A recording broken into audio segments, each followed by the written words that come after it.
Par quoi as-tu envie de commencer ce soir, chère Fanny? Eh Moi, je te ben, comme suis. je vois la reine, du coup, bah, je vais commencer par son dernier thriller. Voilà. Donc, une Et je femme vais mettre la entre deux mondes. couverture, bah oui. Ah, Voilà. toi, tu dirais que c'est un thriller. C'est intéressant, ça, par contre. Oui, moi je dis quand même que c'est un thriller. Après, je peux pas le catégoriser dans le polar. Il n'y a pas d'enquête pure, policier, etc. Donc c'est vrai que oui, je dirais quand même thriller, même si je sais que la reine aime dire thriller psychologique. Donc j'ai eu le plaisir de rencontrer la reine de bas au salon Noirceur l'année dernière. Et puis elle m'a fait confiance en m'envoyant ses différents livres. Donc j'ai déjà eu le plaisir d'en lire un. Et c'est vrai que celui-ci, je ne sais pas pourquoi, bon c'est vrai que c'est le plus récent, mais m'a attiré.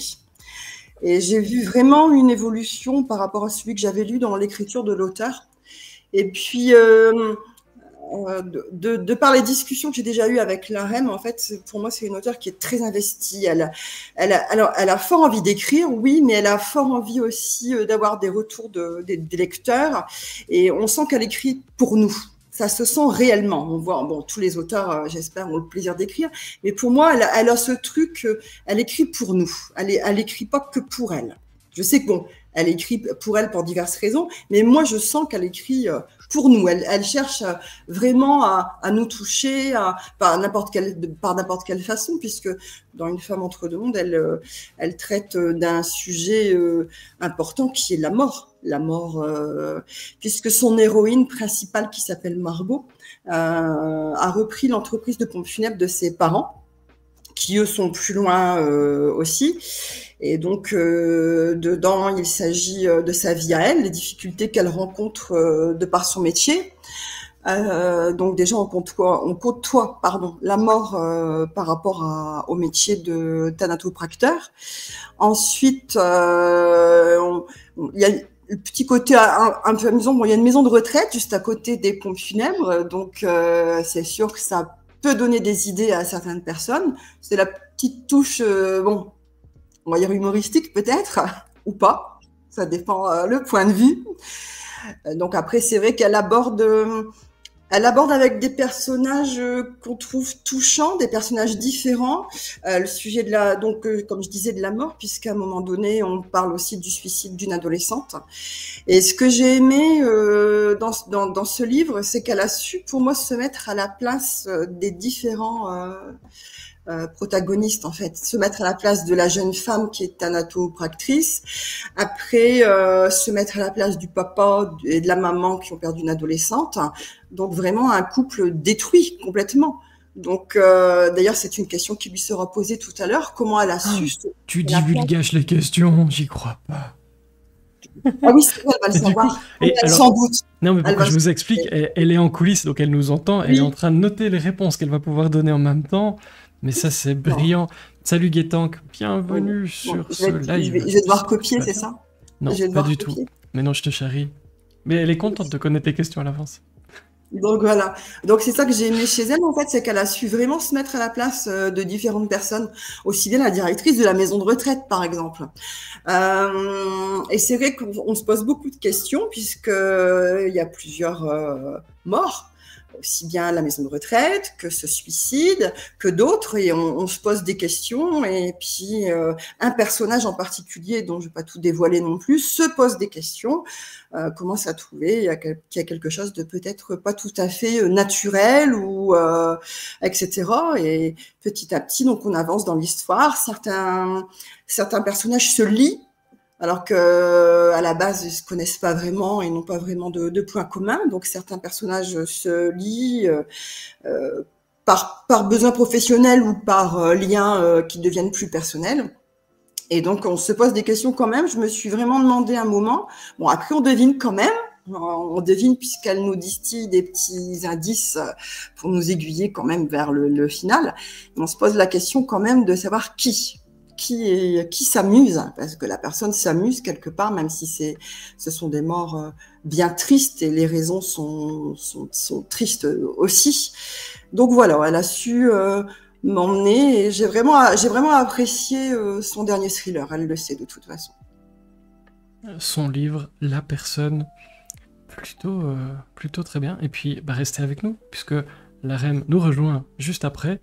Et on a plein de questions. Et dans ces questions, il y en a plein qu'elle ne connaît pas encore. Voilà, j'ai su me taire après. C'est très très très bien. Mais Donc j'essaie voilà. de nous mettre l'eau à la bouche comme ça. Et Oui. j'adore cette couverture, je vous l'ai déjà dit, mais... Ouais. Vous savez quelle fleur c'est dans le chat? Je vous laisse jouer, essayez de retrouver. Moi j'ai galéré au début, mais...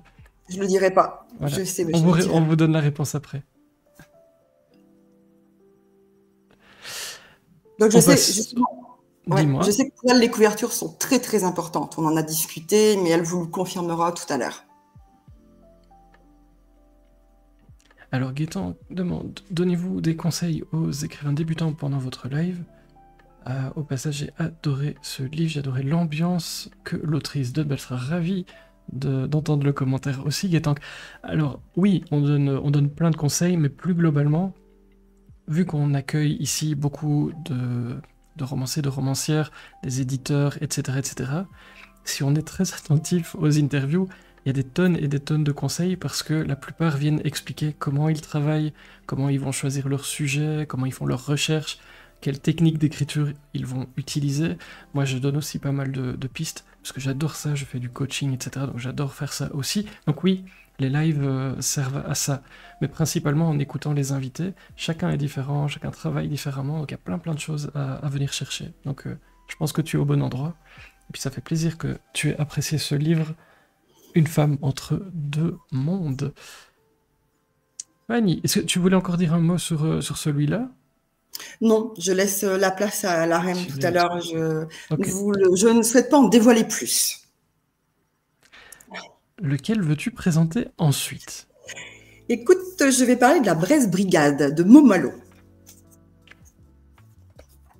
Et je vous mets la couverture au passage. Voilà, c'est ça. Et pendant que Stéphane Chamac nous dit que lui, il vend les conseils, mais quelle bonne idée aussi. Tu as un petit livre, le manuel de Stéphane, les conseils de Stéphane. Dis-nous, hein, ça pourrait être drôle de faire quelque chose de décalé avec ça. Et merci beaucoup Zut pour le réabonnement. Ça me touche beaucoup. Bienvenue aussi. Au passage, je le glisse comme ça, mais on en reparle après. On a dépassé les 500 follow sur la chaîne Twitch cette fois-ci. Je vous ai parlé de YouTube tout à l'heure. On vient de dépasser les 500. Merci beaucoup. Merci à toutes les personnes qui ont décidé d'appuyer sur le petit bouton suivre, là, qui est là, juste en bas. Christine, n'hésite pas, appuie sur le bouton suivre. Merci beaucoup. Je charrie évidemment, mais ça fait vraiment du bien de voir tout ce soutien. On a dépassé les 500. Je sais pas où on va s'arrêter, mais en tout cas, ça fait super plaisir. La Bresse Brigade. Dis-nous tout.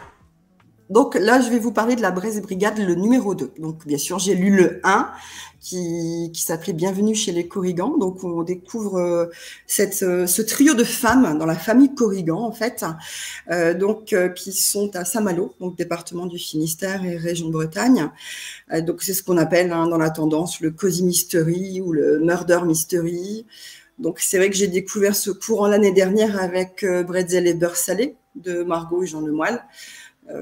C'est vrai que ça change entre deux thrillers bien sanglants éventuellement. J'avais envie d'aller plus loin dans celui-ci puisque c'est une région qui m'attire et puis j'aime beaucoup la ville fortifiée et portuaire de Saint-Malo. Donc dans la Bresse Brigade en fait, donc le numéro 2, ni français ni breton, puisqu'on va vraiment parler, enfin l'auteur nous parle vraiment des racines d'origine en fait des Malouins. Il nous explique vraiment le côté historique de la ville, etc.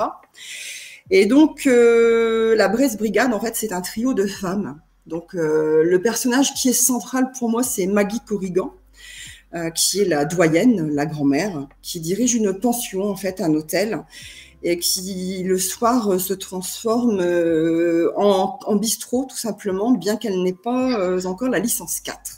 Donc, il se passe des petites choses amusantes, puisque c'est vrai qu'avant tout, le cozy mystery, enfin, pour moi, le but, c'est de nous distraire. Donc, c'est vrai qu'avec la Bresse Brigade, on est servi parce que c'est très plaisant. Cette Maggie Corrigan, cette grand-mère a de multiples, rencontre masculine. Donc c'est ce côté-là, c'est très. Enfin, je pense que Moumalo s'est vraiment amusée à nous écrire ça. Donc, elle a une fille, Louise, qui est institutrice divorcée, et elle a sa fille qui fait des études de vétérinaire. Donc, 3 personnalités différentes. Et dès qu'il se passe quelque chose, donc, meurtre ou agression, un mystère à résoudre, elle reforme ce qu'on appelle la Brest Brigade et se mêle de tout. Donc, ça nous amène à des situations cocasses. Et je trouve vraiment l'écriture de Moumalo entraînante et parfaite pour ce Cozy Mystery, en fait. Voilà. Et là, retour au bercail, parce que Momalo, il aime bien aller du côté Groenland. Oui. Hein. En général, vous avez déjà peut-être suivi les aventures ouais. avec ses livres. Et puis, c'est un homme aux multiples personnalités. Que j'espère on aura bientôt ici. Je ne sais pas avec quelle personnalité, alors du coup, il pourrait venir. Hein, oui, mais parce je sais que j'en ai parlé avec lui il n'y a pas très longtemps. Donc, allez, on espère. C'est vrai que je pense que je vais lui demander pour la Brest Brigade. J'aimerais plus creuser en fait et savoir comment il en est venu à écrire, lui en tant qu'homme, à écrire l'histoire de 3 femmes, l'histoire d'une famille, d'un trio complètement féminin. Alors ce qui est intéressant aussi, c'est que dans ce deuxième, les personnages, ils rentrent en fait plus dans le côté émotionnel des personnages. Donc cette Maggie Corrigan, la chef de la Brest Brigade, qui est beaucoup plus, je dirais, forte dans le premier opus, là elle est fragilisée un peu plus pour diverses raisons en fait. Donc j'ai bien aimé ce changement par rapport au premier. On n'est pas resté dans la même trame au point de vue des personnages en fait, de leur personnalité. Après, c'est vrai qu'il nous apprend beaucoup sur l'histoire de la ville, hein, sur l'histoire de Saint-Malo, sur le côté géographique aussi, que ce soit en terre et mer. Et puis, bien sûr, quand on termine son livre, on a envie de cidre, on a envie de phare au pruneau, on a envie de galettes, on a envie de retourner là-bas. Il m'a vraiment donné envie de retourner là-bas. C'est un bon livre pour un moment de détente, pour les vacances. C'est le livre à mettre dans sa valise cet été. Et voilà. Est-ce qu'on peut lire ce livre indépendamment des autres, demande-t-on ? Je dirais que non, ce serait dommage puisque on apprend des choses qui se mettent en place dans le premier. Donc, notamment le commissaire, parce qu'il y a un commissaire qui cherche le pauvre à mener tant bien que mal des enquêtes, malgré la Brest Brigade. Donc, c'est vrai que dans le premier, c'est l'arrivée du commissaire. Donc, il se passe déjà quelques petites choses. Donc, oui, on pourrait éventuellement lire le 2, mais ce serait dommage. Le Belge qui a envie de beurre. Voilà, je le vois, oui. Et de dire qu'il pose sur mon téléphone, ouais. Oui. Avec des petits Pikachu. Je me demande si Simone sait lire des Pikachu. Vous voulez qu'on essaye ? Ouais, vas-y. Bah oui, j'ai envie de beurre et de dire... Autrement, le Belge, vas-y, mange du beurre et puis... Parle comme tu veux. Il dit pas les Pikachu. Elle dit pas les Pikachu, notre petite Simone. On va jouer de plus en plus avec Simone, je vous avoue. Ouais, je craque. Pourquoi Simone ? C'est toi qui l'as appelée comme ça, c'est ça ? C'est mon assistante personnelle. Simone. Oui. C'est l'assistante du chat. Oui, c'est la voix du chat. Oui, mais c'est toi qui as choisi le prénom ? Alors complètement, on l'a choisi ensemble, mais j'ai fortement insisté pour que ce soit Simone. Si vous voulez savoir pourquoi, il faut aller voir tous les replays. Non, je plaisante, je vous le redirai. Mais quoique, non, en fait, il faut aller voir tous les replays. Non, c'est Simone. Elle a une voix un peu de GPS comme ça, si tu veux. Mais moi, je suis insensible, je me suis attaché à elle. D'accord. La Bretagne, meilleur pays du monde, nous dit Gaëtan. Tu viens de là-bas, je suis sûr. mais oui, c'est magnifique.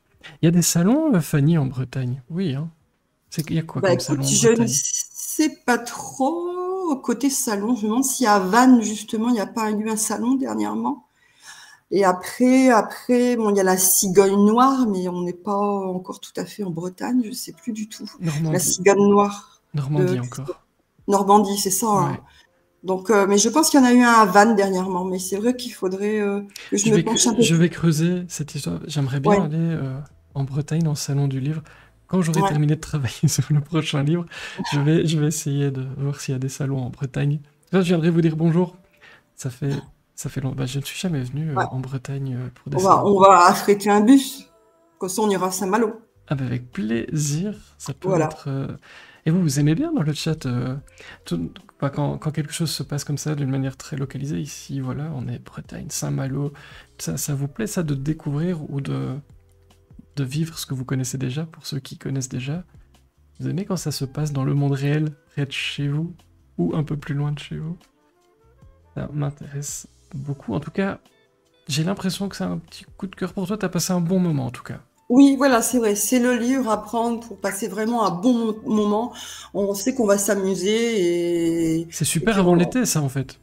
oui, voilà, c'est ça. On ressent que l'auteur se fait plaisir, s'amuse et il nous transmet vraiment son amusement en fait. Voilà. Allez, c'est noté en tout cas dans la pile à lire de Gaëtan, bah voilà. Désolé, tu vas te ruiner sur cette chaîne, on en est tous là, c'est comme ça. On passe au troisième, qu'est-ce que t'en penses? Allez, Donc c'est parti. le troisième, Et cette couverture, ouf. magnifique. J'ai craqué d'abord pour la couverture. Bah oui. Ah ouais, voilà. Ars Obscura de François Barranger que j'ai découvert justement. En fait, la couverture, elle m'a attirée direct parce que c'est vrai que tout ce qui est côté fantastique, je ne lis plus depuis longtemps. Bon, c'est vrai qu'à part peut-être Stephen King, mais qui est quand même plus orienté vers le thriller, tout dépend. Mais celui-ci m'a vraiment attiré, cette couverture, le personnage à peine tourné. On a vraiment envie d'en savoir plus, d'ouvrir le livre pour savoir qui il est dans cette forêt, cette pénombre, une arme à chaque main. On sent qu'il va se passer quelque chose de pas trop mal, quoi. Donc l'histoire démarre en 1793. Une petite fille, fille de marchand ambulant, est dans la forêt et découvre un petit garçon en fait. Ce petit garçon ne parle pas et elle l'amène donc à ses parents et ils n'arrivent pas à le faire parler de suite. D'ailleurs, ils pensent qu'ils n'y arriveront certainement jamais. Les années se passent, puis on se retrouve en 1815, donc avec Napoléon Ier, Napoléon Bonaparte, et son besoin, son envie, son insatiable soif de pouvoir et de grandeur. Et Napoléon, on apprend que en fait, les batailles qu'il gagne, c'est dû à l'association qu'il a avec un sorcier d'Empire. On l'appelle le sorcier d'Empire, donc un personnage très mystérieux, difficilement accessible. Donc, ce qui était intéressant, c'est que on est vraiment dans l'histoire de Napoléon, donc avec par rapport à la Russie, par rapport aux Anglais. Donc, c'est beaucoup d'histoires de complots, d'espions aussi qui vont et qui viennent à travers l'Empire. Et en même temps, il y a cette histoire à côté de fantastique, de sorciers et d'autres personnages qui viennent se greffer. Et il y a une histoire aussi de créatures mystérieuses et surtout des personnes à travers le pays qui ont des taches noires sur eux. Des taches qui sont très mal vues par les autres, puisque certains les appellent les villes-peaux, en fait. Ils sont couverts de taches noires, mais il y a une raison, en fait, à ces taches, une raison mystérieuse. Et on a vraiment envie de savoir, en fait. Et bien sûr, il y a une suite, et j'ai hâte de découvrir la suite. C'est la première fois que je lis François Barranger, et c'est un auteur que je vais creuser. Ouais, j'ai vraiment pas du tout été déçue. Le contenu est à la hauteur de la couverture. Pour moi. Et bonsoir Thibaut, bienvenue, salut Vibration Littéraire, ça fait tellement plaisir de te voir par ici. Et puis Simone a un truc à dire, parce qu'elle est d'accord avec vous. Oui. La Brave Simone. est vraiment magnifique. Mais oui, la couverture est vraiment magnifique. Mais oui, c'est vrai que moi, quand tu m'as parlé des livres dont tu allais parler, j'ai bugué sur ça. Oui, franchement, j'ai... Ouais. Et ça fait envie et ça fait peur en même temps, parce que ça me rappelle des films qui sont pas dingos, pour le coup. Et donc je me dis, ouf, quand il y a une grosse promesse comme ça, j'ai peur. Mais en même temps... Je n'ai pas trouvé de comparaison avec un film, pourtant j'en ai vu énormément. Je suis très série aussi, très série télé. J'ai pas de comparaison avec un film en particulier. On est vraiment dans un univers différent. Un sorcier, l'histoire de France, Napoléon, des créatures effrayantes, une petite fille, un petit garçon. On est vraiment dans... Ouais, non. J'ai vraiment trouvé l'histoire différente. Avec une suite, mais le livre se lit aussi en one shot. Il y a une fin ou bien on est un peu frustré? Moi, j'aime pas quand je suis frustré pour ça, donc Un peu, un peu. est-ce qu'il faut attendre que l'autre soit sorti pour être content et lire tout en même temps? Pour les gens qui préfèrent faire comme ça, je sais que vous êtes Oui, nombreux à faire comme moi pour, ici, à pour les gens attendre. qui préfèrent, oui, pourquoi pas. Mais moi, personnellement, j'aime bien attendre. Je trouve que l'attente donne encore plus envie de lire. Oui, moi, ouais, j'aime bien. J'aime bien attendre, ça me dérange pas. Oui, non, j'ai fini le livre énormément frustrée, bien sûr. Ok, parfait. Donc, mission accomplie, comme ça tu peux Voilà, attendre. voilà, j'attends. Et donc, un peu de fantastique, de l'histoire de France. On apprend Oui, des choses. voilà, un peu, C'est, beaucoup de ouais. il y a beaucoup de choses inventées ou on est dans quelque chose justement avec des recherches où on apprend peut-être quelque chose où ça peut donner envie de creuser On, l'histoire, peut-être on à est des plus lecteurs qui n'aiment pas ça d'habitude. Oui, ben voilà, c'est ça tout à fait en fait, par rapport à des lecteurs qui sont pas particulièrement fans de Napoléon Bonaparte. C'est intéressant, mélangé avec le côté fantastique, on apprend des choses sans le vouloir certainement, de toute Mhm. façon. Bon, après c'est vrai qu'il reprend principalement les problèmes, comme je disais, avec les Russes et les Anglais par rapport aux batailles de Napoléon. Donc c'est vrai que quelqu'un qui connaît pas du tout l'histoire de Bonaparte va retenir des choses obligatoirement. Si on n'est pas obligé d'aimer l'histoire pour le lire, en fait. Voilà. Et donc, voilà, donc il a su vraiment allier le côté fantastique avec ce sorcier. Enfin, l'idée, elle est vraiment pas mal parce qu'il fallait y penser, en fait, d'associer un Mhm. sorcier d'empire qui fait gagner Napoléon tout bêtement. Donc, en fait, quelque part, Napoléon n'a plus cette grandeur puisque c'est le sorcier qui fait tout, quoi. Alors, je vais pas vous lire la blague du Belge qui lit. Je peux pas. Non, Je la lis en même temps sur mon téléphone. Si, vas-y, tu peux la lire, hein. Allez. alors, dans ces cas-là, vous savez ce qu'on fait? Bah, on demande à Simone. Dans le Vas-y. tome 2, avec Bonaparte, il paraît qu'il y aura Stéphane Plaza. Et il répond qui sort. Stéphane Plaza. Non. Bonaparte. Non. Non. J'ai honte. Bah oui, je comprends que t'as honte. Dis, si Tu le l'audience lis baisse à cause de tes blagues, je te jure. Faut rire. tu Faut le lis, rire. la blague? Ah, mais c'est Simone qui l'a lu. Ok. Et Simone. Donc voilà, quoi. Donc c'est vrai que pour replonger dans le fantastique, pourquoi pas? Ça m'a donné envie d'éventuellement lire d'autres auteurs, d'autres histoires, en fait. Voilà. Et zut dépité. Voilà, bah, je Oui, comprends. je vois les Je comprends smileys, ouais. complètement, mais oui. Et, et alors, il va falloir qu'on parle. Donc, Aishwunzgze. Il faut que tu me dises comment on prononce. Comme ça, j'arrête de me prendre la tête. Parce que j'ai vraiment envie de bien le prononcer, le pseudo.